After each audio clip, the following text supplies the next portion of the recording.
talking elbows and kicks, yeah, knuckles and fists. Come on, close the cage, let the rumble begin. Touch gloves or not, man, it is what it is. Oh yeah, it's going down in the Thai Clinch. Whoa! It's going down in the Thai Clinch. Whoa! No. The last fight of the year is over. The cage is empty, and it feels like the UFC is gone. No! No more cards on the calendar. No! No more fight week buzz. No! God! No more walkouts. No more scorecards. No! God, please, no! No more yelling at Herb Dean. No! And if you're a fan like me, this silence hits really hard. But take a deep breath, because my name's Devin and I'm here with Thai Clinch MMA. And while the UFC transitions into this next chapter, Thai Clinch MMA is right here with you, covering everything that's coming next. This week, we're breaking down one of the biggest shifts the UFC has made in years, the move into the Paramount Era. Now, for the past 7 years, the UFC has been partnered with ESPN and ESPN+. And by any means, this has been a very strong and successful relationship. ESPN has helped elevate the UFC's mainstream exposure, their production quality, and honestly, their consistency during a major growth period for the sport. But like all long-term media deals, the partnership reached its natural endpoint, and when it did, the UFC entered a rare moment of media free agency, if you will. And today, I'll be walking you through how the UFC got here, who stepped into the conversation, and overall how Paramount shocked the industry with their shift. Now, this isn't about rumors or speculation. This is about what's confirmed and what's already happened. This is also about what we should be paying attention to as this new era begins. For a while, it felt like the UFC ending up on Netflix was almost inevitable. Netflix already had WWE, where they host Monday Night Raw every single Monday, every single week. And if you're wondering, why does that matter to UFC? Both the WWE and UFC fall under the TKO Group Holdings umbrella, so they've got the same parent company. And Netflix has been publicly pushing to get more into live sports, as well as publicly stating they wanted to purchase the UFC.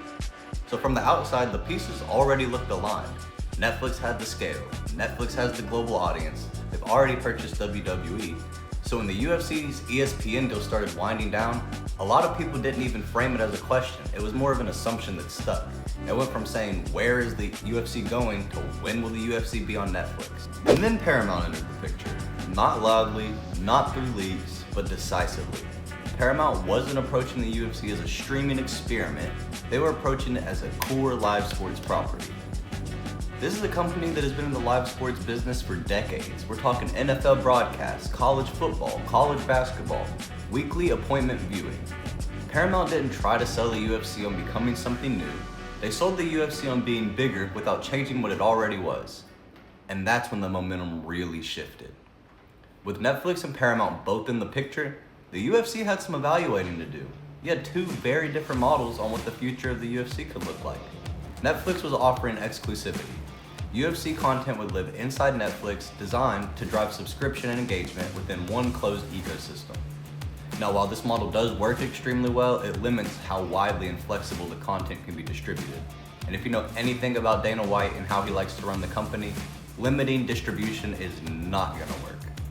Paramount, on the other hand, was offering integration, streaming on Paramount Plus, broadcasting on CBS, and placement inside an already existing live sports calendar. For a promotion that runs year-round with no off-season, that distinction really mattered. Netflix offered global scale and long-term content potential, but Paramount offered something much different, mainstream amplifications, and the difference changed everything. Now, in the end, we all know, judging by the title of this video and everything else that's been said, Paramount wins the UFC. The UFC and Paramount reached a new media rights agreement, and that begins in January of next year, 2026. Paramount will become the primary streaming home for UFC content, including all 13 numbered events. I think it's about 55 fight nights, and CBS will simulcast select marquees. After the Paramount Era was announced, the UFC went silent. No news on what the deal might look like, no talk about upcoming events, not even a single fight was announced. But then Dana White took it upon himself just to show us what this Paramount exposure is going to look like. Dana White announced UFC 324 during halftime of the Thanksgiving NFL game on CBS, and that timing was very intentional. Thanksgiving NFL games draw tens of millions of viewers. It's one of the most watched sports windows of the entire year. By choosing that moment, the UFC wasn't just announcing a fight card, it was showcasing the kind of mainstream publicity and reach Paramount brings to the table. Instead of a press release or a late night social post, the UFC debuted its first Paramount Era card in the middle of America's biggest sports day inside an NFL broadcast. That's what being aligned with a major sports network looks like. I mean, these announced fights were huge too. We had Justin Gaethje, Paddy Pimblett, Kayla Harrison, Amanda Nunes, all these superstars that'll be fighting on the first card of the year. Be sure to keep your eyes peeled because I will be dropping a video talking about that whole entire card and what it means for the future of the sport in a much closer date to the fight being held. But overall, this wasn't just an announcement of a UFC card, it was a huge statement.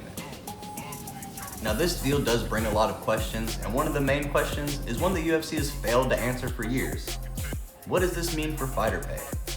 Anytime a deal like this is announced, the fighter pay conversation is going to follow. But it doesn't help that this was already a huge talking point in the sport.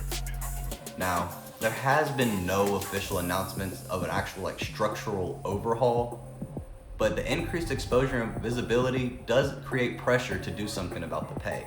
And there's a huge opportunity to do so. The most realistic place for improvement would definitely be in bonuses. Because you can reward performances without having to rework whole contracts.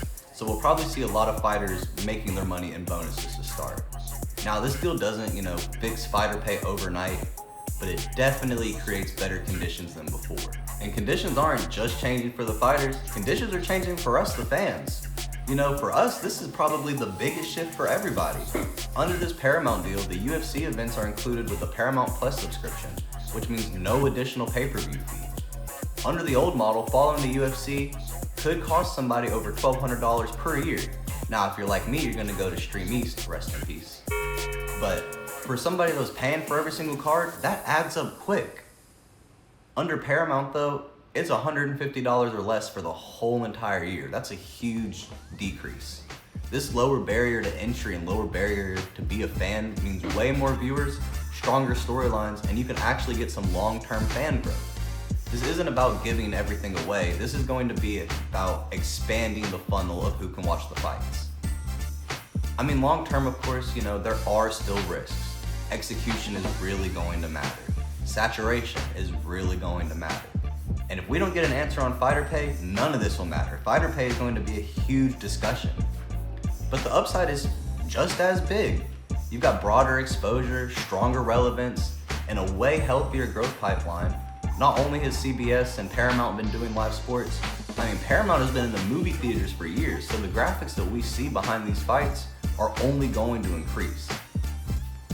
The Paramount Era isn't going to change what the UFC is. It's going to get way more eyes on the sport. That's a wrap for this episode of Thai Clinch MMA. Let us know what you think about the Paramount Era in the comments and be on the lookout for new content from us. Like, subscribe, and remember, fights are won in the clinch.